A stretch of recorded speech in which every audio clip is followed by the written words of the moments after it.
ప్రార్థనా శక్తి నాకు కావాలయ్యా, నీ పరలోక అభిషేకం కావాలయ్యా. పితా పుత్ర పవిత్రాత్మ నామమున ఆమేన్.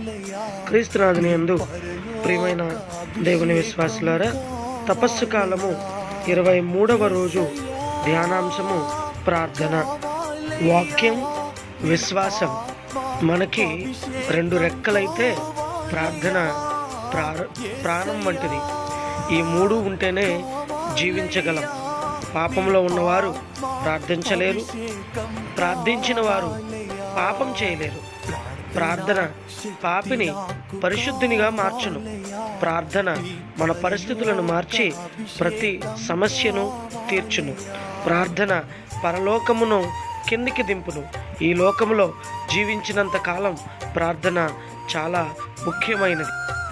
దేవునితో మనసు విప్పి మాట్లాడడమే ప్రార్థన.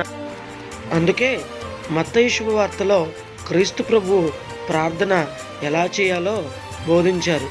నీవు ప్రార్థన చేసినప్పుడు నీ గదిలో ప్రవేశించి తలుపులు మూసుకుని అదృశ్యుడై ఉన్న నీ తండ్రిని ప్రార్థింపుము అని చెప్పారు.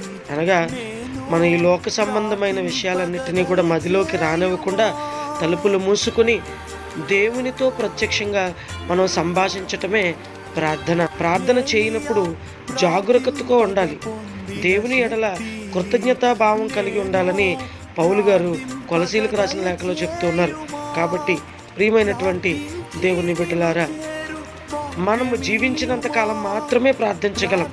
కనుక ఆయన చేరువలో ఉన్నప్పుడే దేవుణ్ణి మనం సమీపిద్దాం.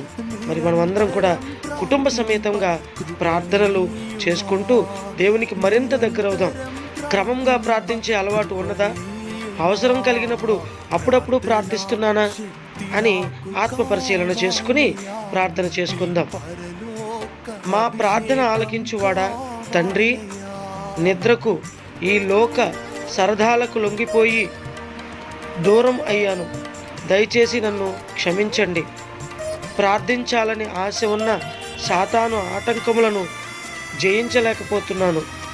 ప్రార్థించు శక్తిని, జయించు బలమును దయచేయండి. మీ ఆత్మతో నింపి ప్రార్థించు కృప అనుగ్రహించమని మా నాథుడైన క్రీస్తు ద్వారా మనవి చేయుచున్నాము. ఆమేన్. శక్తి ఈ లోకంలో నాకు కావాలయ్యా.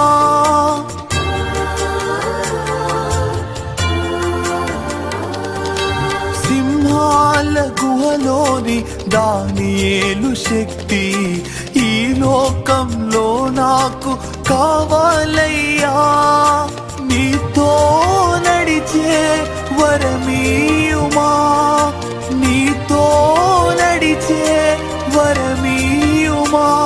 నీ సిలువను మోసే కృపణీయుమా, నీ సిలువను మోసే కృపణీయుమా.